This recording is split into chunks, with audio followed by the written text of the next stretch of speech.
नमस्कार मित्रांनो, मी ओमप्रकाश उडा. वास्तव न्यूजच्या रोखोक या सदरामध्ये आपल्या सर्वांचं हार्दिक स्वागत करत आहे. आज आपण निवडणुकीच्या अनुषंगानं अत्यंत महत्त्वाचा विषय जो आहे त्या विषयावर समीक्षा करणार आहोत.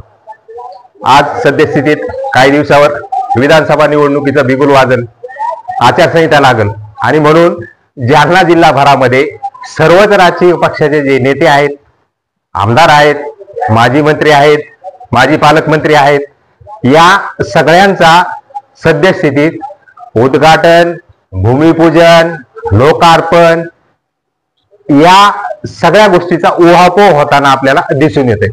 कारण आचारसंहिता लागल्यानंतर ह्या सगळ्या गोष्टी करता येणार नाहीत आणि ह्या सगळ्या गोष्टीचं सोशल मीडियावर त्यांच्या कार्यकर्त्याकडून, त्यांच्या नेते मंडळीकडून सगळा उहापोह होताना आपल्याला दिसून येते.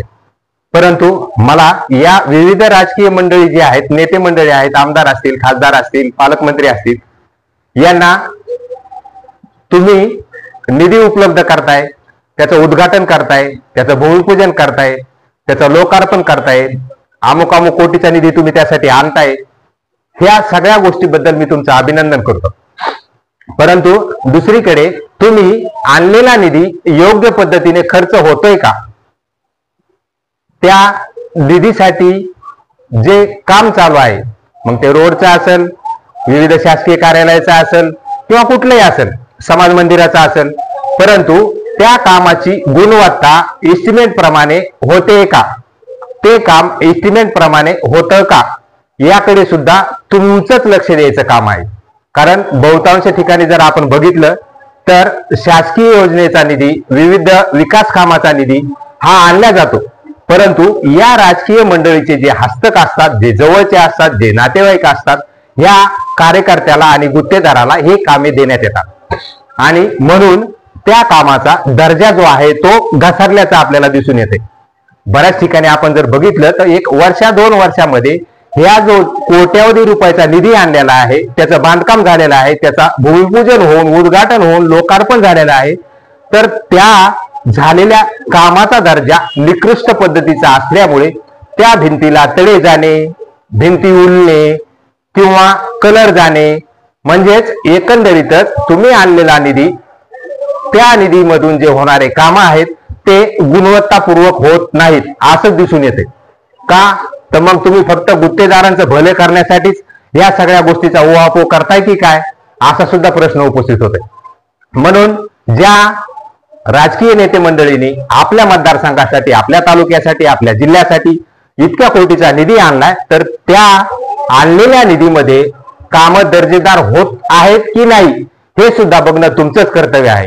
कारण तुमचे कार्यकर्ते सोशल मीडियावर मोठ्या प्रमाणात उहापोह करतात. का? तर आमच्या साहेबांनी अमुक अमुक कोटी रुपयाचा निधी आणला.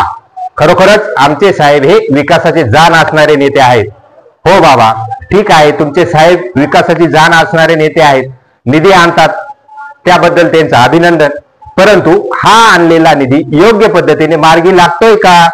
एस्टिमेट प्रमाणे ते काम होतात का? हे सुद्धा बघणं तुमच्या साहेबाचं काम आहे.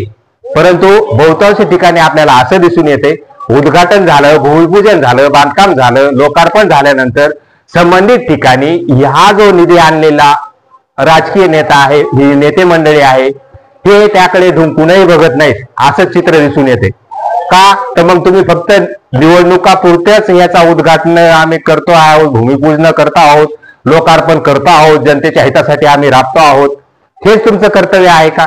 तर या कामाच्या दर्जाकडे सुद्धा लक्ष देणं हे तुमचंच कर्तव्य आहे आणि तुम्ही तो निधी आणलाय त्याचा योग्य पद्धतीने वापर होतो का नाही होतो हे सुद्धा तपासणं तुमचंच काम आहे.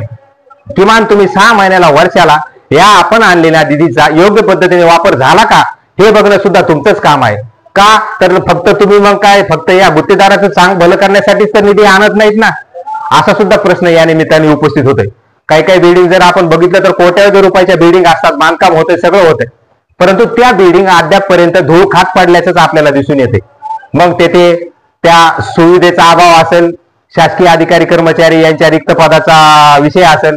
आज जर आपण बघितलं तर जालना जिल्ह्यामध्ये आरोग्य विभाग असेल, वीज वितरण कंपनी असेल, तसेच वेगवेगळ्या ज्या शासकीय कार्यालय आहेत त्याच्यामध्ये तहसील कार्यालय असेल, कृषी विभाग असेल, या सगळ्या दैनंदिन शेतकऱ्यांच्या जीवनातील किंवा सर्वसामान्यांच्या जीवनातील जे घटक आहेत हे जे ऑफिसेस आहेत, हे कार्यालय आहेत, या कार्यालयामध्ये रिक्त जागेचं भोंगडं ते कायमच आहे. मग तुम्ही या वास्तूसाठी एवढा निधी, एवढा कोटी निधी उपलब्ध करतात, त्याचा थाटामाटात उद्घाटन सोहळे पार पाडताय. मग त्या वास्तूमध्ये उपस्थित असणारे अधिकारी कर्मचारी वर्ग तेवढा आहे का? त्यासाठी तुम्ही किती प्रयत्न करताय, आणि ते प्रयत्न तुम्ही नाही करायचे तरी कोणी?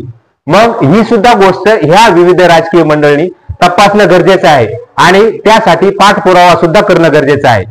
बऱ्याच वेळा असं दिसून येतं ह्या निवडणूक काळामध्ये एवढे उद्घाटन, एवढे भूमिपूजन सोहळे, एवढे लोकार्पण सोहळे पार पाडतात, तर डायरेक्ट पुढच्या पंचवार्षिकला पुन्हा त्या सगळ्या गोष्टी समोर येतात. मग इतके दिवस लक्ष देणं हे सुद्धा तुमचंच काम आहे. म्हणून विविध शासकीय अधिकारी कर्मचारी यांच्या रिक्त जागेसाठी सुद्धा तुम्हीच पाठपुरावा करणं गरजेचं आहे, आणि तिथे त्यांना त्या जागा उपलब्ध करून देणं, तिथे तेवढे शासकीय अधिकारी कर्मचारी उपलब्ध करून देणं ही सुद्धा तुमचीच नैतिक जबाबदारी आहे. का फक्त नुसते वास्तू उभा करायच्यात आपल्याला, त्यातून वावा मी मोकळं व्हायचंय, असंच करायचंय का? तर नाही. असं न करता तुम्ही त्या कामाचा दर्जा सुद्धा राखला जातोय का, इस्टिमेट प्रमाणे कामे होत आहेत का, हे सुद्धा बघणं तुमचंच कर्तव्य आहे. तुम्ही नाही तर कोण बघणार? तुम्ही त्या उद्घाटनाचा, लोकार्पणाचा एवढा गाजावाजा करताय, एवढं सगळं मिळवताय. काही काही ठिकाणी जर आपण बघितलं तर विविध राजकीय मंडळीचे पुस्तकं सुद्धा प्रकाशित होत आहेत, आणि त्या पुस्तकामध्ये कलर छानपैकी असे फोटो छापलेले असतात, आणि मॅटर सुद्धा असतो, अमुक अमुक गावासाठी एवढा निधी, अमुक अमुक तालुक्यासाठी एवढा निधी, एवढा कोटी निधी याच्यासाठी आणला, यातून एवढे विविध विकास कामं झाली. झाले, तुम्ही निधी आणला त्याबद्दल तुमचं अभिनंदन, परंतु त्या कामाचा दर्जा आणि गुणवत्ता याकडे तुम्ही नाही तर कोणी लक्ष देणार? कधी तुम्ही तपासलाय का तो? तुम्ही कधी जाऊन बघितलंय का? एखाद्या रोडसाठी तुम्ही निधी आणलाय, त्या रोडचं काम चांगल्या पद्धतीने इस्टिमेट प्रमाणे होतंय का? एखाद्या समाज मंदिरासाठी तुम्ही निधी आणलाय, एखाद्या शासकीय कार्यालयासाठी तुम्ही निधी आणलाय, मग तुम्ही तिथे जाऊन कधीतरी तपासताय का याचं काम दर्जेदार होत आहे म्हणून? हे कधी बघताय का? तर हे बघणं सुद्धा तुमचंच काम आहे. म्हणून या जिल्ह्यातील सर्वच जवळपास राजकीय नेत्यांना माझं या निमित्ताने सांगणं आहे, तुम्ही एवढ्या कोटी रुपयाचा निधी उपलब्ध करून देताय, जनतेच्या विकासासाठी तुम्ही तत्पर आहात, तर मग तुम्ही त्याच्या दर्जाकडे सुद्धा बघितलं पाहिजे. याबरोबरच या ज्या शासकीय कार्यालयाचे तुम्ही उद्घाटन करताय, भूमिपूजन करताय, लोकार्पण करताय, तर तेथे शासकीय अधिकारी कर्मचारी यांची मंजूर पदे तेवढे आहेत का? का रिक्त पदाच्या जागेचं घोंगडं तसंच कायम आहे? हे सुद्धा तपासणं गरजेचं आहे तुमचं, आणि त्याचा पाठपुरावा करणं सुद्धा हे सुद्धा तुमचंच काम आहे. तसेच विविध आपल्या तालुक्यामध्ये, जिल्ह्यामध्ये विविध शासकीय कार्यालय जे आहेत, कृषी विभाग असेल, तहसील असेल, पंचायत समिती असेल, गट शिक्षण अधिकारी कार्यालय असेल, या आरोग्य विभाग असेल, या सगळ्या कार्यालयामध्ये किती शासकीय जागा मंजूर आहेत आणि किती जागा रिक्त आहेत याकडे सुद्धा लक्ष देणं तुमचंच काम आहे, आणि त्यासाठी तो पाठपुरावा करणंही तुमचंच काम आहे. तुम्ही मोठ्या मोठ्या वास्तूचं उद्घाटन करताय, मोठे मोठे सोहळे करताय, आणि त्या वास्तूमध्ये जर शासकीय अधिकारी कर्मचारीच नाही, सुविधाच नाही, तर त्याला काय करणार? का नुसतं मला पान फुलवा असं आहे? तर याकडे सुद्धा लक्ष देणं तुमचंच काम आहे. म्हणून आज मला वास्तवनीच्या रोखोकमध्ये या सगळ्या गोष्टीवर थोडीशी समीक्षा करावीशी वाटली. जिल्हाभरामध्ये आपण जर बघितलं तर गेल्या कित्येक दिवसापासून हा जो ओवापोळा आहे उद्घाटनाचा, भूमिपूजनाचा, लोकार्पण सोहळ्याचा मोठ्या थाटामाटामध्ये पार पाडतायत. सोशल मीडियावर वेगवेगळे कार्यकर्ते विविध पक्षाचे त्याचा ओवापोळ करताना दिसत आहेत.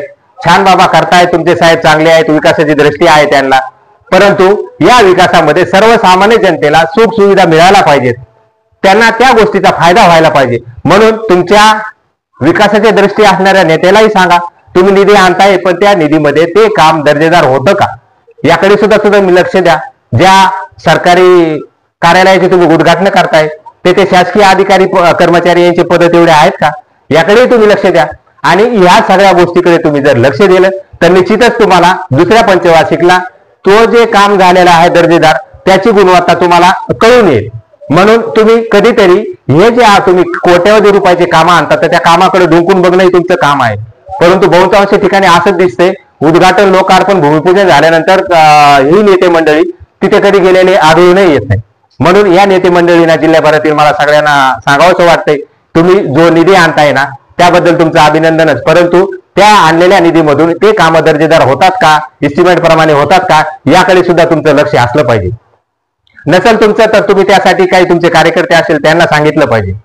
का फक्त गुत्तेदाराची चांग भलं करण्यासाठी आपण हे सगळे कामं करतो आहोत याकडेही लक्ष देणं तुमचं काम आहे. शासकीय कार्यालयामध्ये रिक्त जागा आहे त्याचा पाठपुरावा करणंही तुमचं काम आहे. आता जर बघितलं आपण तर सध्या हे जे सरकार आहे तिरकुट सरकार, त्याच्यामध्ये आपण बघूया शिंदे असतील मुख्यमंत्री, उपमुख्यमंत्री देवेंद्र फडणवीस असतील, दुसरे उपमुख्यमंत्री अजित पवार असतील, तर या तिघांनी मिळून हे सरकार केलेलं आहे. आणि काही तालुक्यामध्ये विरोधी पक्षाचे आमदार, खासदार, मंत्री हे सगळे काही विरोधी पक्षाचे आमदार, खासदार हे सगळे आहेत. मग आमच्या आमदाराने, आमच्या खासदाराने एवढ्या एवढ्या निधीचे कामं आणलेत. मग आता सरकार तुमचं आहे, या साठी तुमच्या सरकारने सहकार्य करणं गरजेचं आहे. काही कामं तुमच्या सरकारने केले पाहिजे असा उहापोह होताना दिसतोय. परंतु मला असं म्हणायचं या निमित्तानं, तुमचे जे आमदार खासदार पूर्वी होते ते सुद्धा सत्तेमध्ये होते. मग सत्तेमध्ये असताना त्यांनी काय केलं त्याचा सुद्धा लोकांचा त्यांनी जनतेसमोर मांडला पाहिजे. म्हणूनच सरकार कुठलेही असो, परंतु आपल्या तालुक्यासाठी, आपल्या गावासाठी, आपल्या परिसरासाठी आपण जो निधी आणतो त्या निधीचा योग्य वापर योग्य पद्धतीने झाला पाहिजे, याकडे लक्ष देणं सुद्धा तुमचंच काम आहे. तुम्ही नुसते उद्घाटन, भूमिपूजन आणि लोकार्पण करून मोकळे होऊ नका, तर त्याकडे तुम्ही जातीने लक्ष द्या, कधीतरी भेट देत चला. आणि असं जर केलं तर निश्चितच या कामाचा दर्जा सुद्धा सुधारेल अशी आशा आहे. आणि चला मित्रांनो, या निमित्तानं मला असंच वास्तव न्यूजच्या रोखोकमध्ये थोडी समीक्षा करावी वाटली, म्हणून आज मी समोर आलोय. वास्तव न्यूज मध्ये आपण परत असेच वेगवेगळे विषय घेऊन जे आहे ते भेटत राहू. परंतु तुम्हाला जर हा व्हिडिओ आवडला असेल तर नक्की चॅनलला सबस्क्राईब करा, लाईक करा, कमेंट करायला विसरू नका आणि शेअर करायला सुद्धा विसरू नका. आपण वास्तव न्यूज मध्ये परत असंच भेटत राहू. तोपर्यंत धन्यवाद.